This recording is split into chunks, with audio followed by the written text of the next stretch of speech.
July 1981. A shy outsider marries the Prince of Wales. But Time magazine reported what commentators missed. Diana Spencer carried more English royal blood than Charles himself. 4 ancestors were mistresses to Stuart kings. Another Lady Diana nearly married a Prince of Wales centuries earlier. And one ancestor's true identity was concealed for 200 years. Diana's ancestry has never been fully explained. It proves she was never the outsider. Althorp stands at the heart of Northamptonshire, its lawns and lakes shaped by the same family since 1508.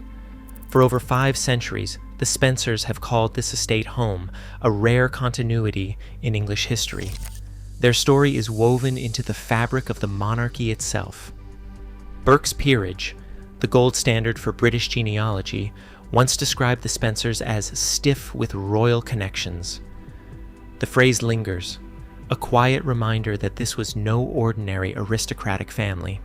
Diana's father, John Spencer, held the title of 8th Earl Spencer and was godson to Queen Mary, serving both King George VI and Queen Elizabeth II.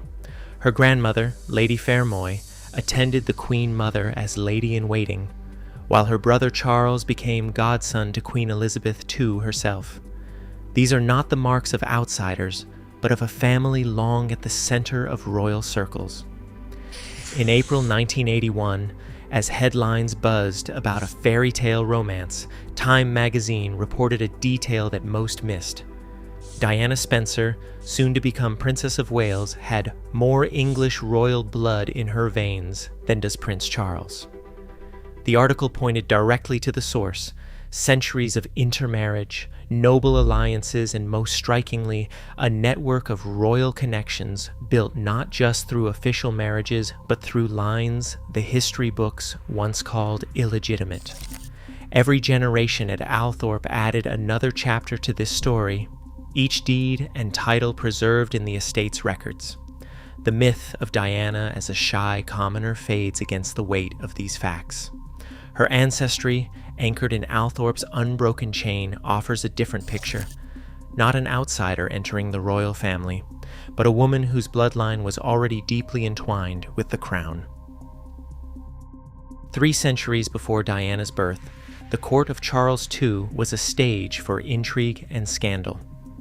The king, famous for his many affairs, fathered more than a dozen children outside marriage.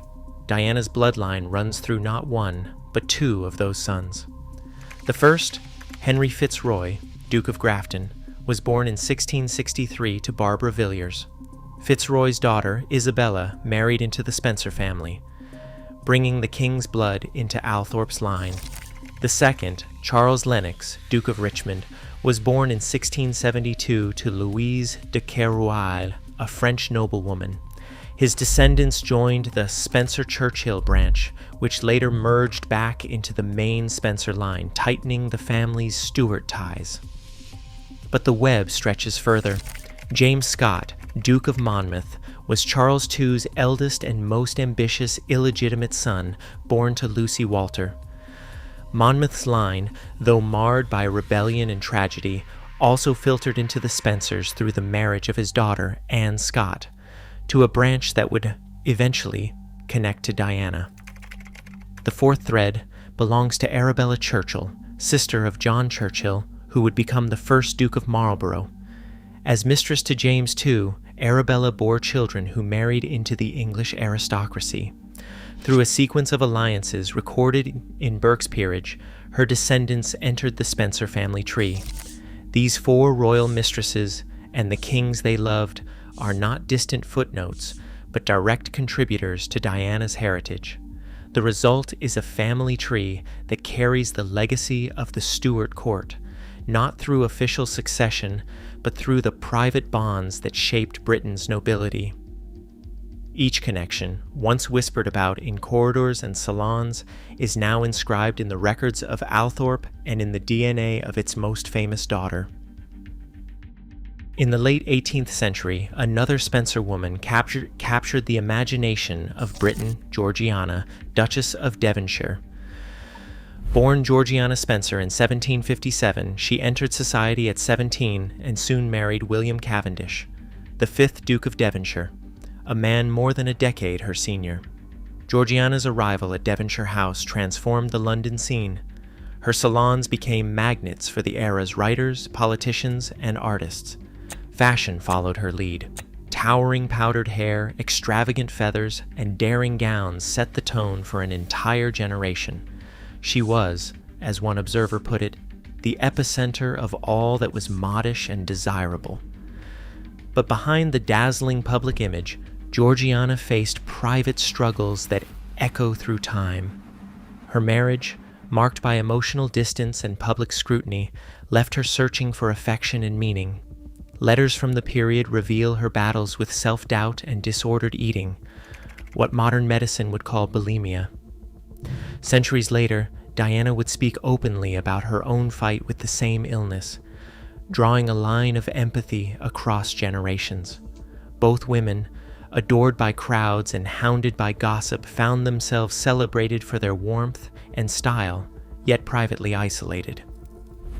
The 2008 film The Duchess, with Keira Knightley in the title role, brought Georgiana's story to a new audience. For many, the parallels with Diana were unmistakable. Two young women thrust into the spotlight, negotiating the demands of duty, fashion, and a public hungry for stories. In Georgiana, Diana inherited not only a famous name, but a legacy of charisma and vulnerability, qualities that would shape her own place in royal history. In the mid-18th century, another Lady Diana Spencer stood on the edge of royal history. Born in 1734, she quickly became a favorite at court, admired for her wit and poise. Her family, ambitious and well-connected, entered into secret talks to arrange her marriage to Frederick, Prince of Wales, the sole heir to the throne. The proposed dowry was staggering for its time, £50,000, a sum recorded in the Spencer estate ledgers and enough to draw the attention of political leaders. As negotiations advanced, word reached the Prime Minister, Lord North. He saw the match as more than a personal union. It threatened to tip the balance of power at court by tying the Spencers even closer to the crown. Parliamentary papers from 1765 describe a discreet intervention, with Lord North advising King George II to reconsider, wary of placing so much influence in one family's hands. The match was quietly cancelled, and the prince eventually married Princess Augusta of Saxe-Gotha. Lady Diana Spencer went on to wed Lord John Russell, brother to the Duke of Bedford, but died young at just 25. This near marriage, forgotten by most, reveals a pattern. The Spencers were never far from the heart of royal affairs, their daughters considered for the highest alliances, their fortunes shaped by decisions made far above their heads. For generations, the Spencer family told a careful story about one branch of their ancestry. They described Eliza Kowark, born around 1790 in Surat, as Armenian, pointing to letters in the India Office archives written partly in Armenian script.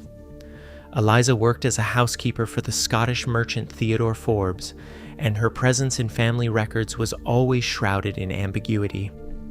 But in 2013, a team from Britain's DNA tested the mitochondrial DNA passed down the maternal line of two living relatives descended from Diana's mother.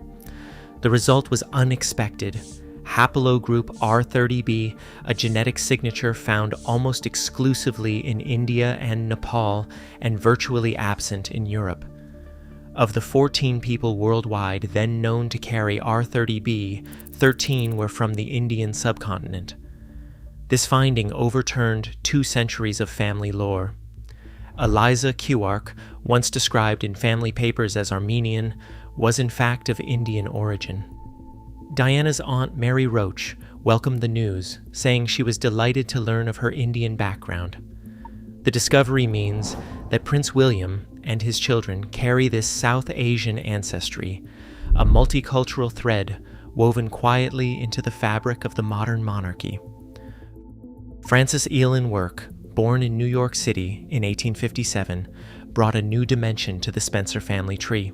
Her marriage in 1906 to James Roche, 3rd Baron Fermoy, wove an American thread into the British aristocracy, one that would stretch across continents and centuries. Through Francis, Diana became an 8th cousin, 7 times removed, of George Washington, the first U.S. president. The line doesn't stop there. Genealogical charts reveal connections to at least 6 other American presidents, including John Adams, Calvin Coolidge, and Franklin D. Roosevelt. This transatlantic kinship, documented in marriage records and family ledgers, shows that Diana's ancestry was never confined to British soil. Her bloodline, already woven through royal courts and stately homes, also ran through the heart of American history. Winston Churchill's name is etched into British memory, but few recall how closely his story is tied to Diana's.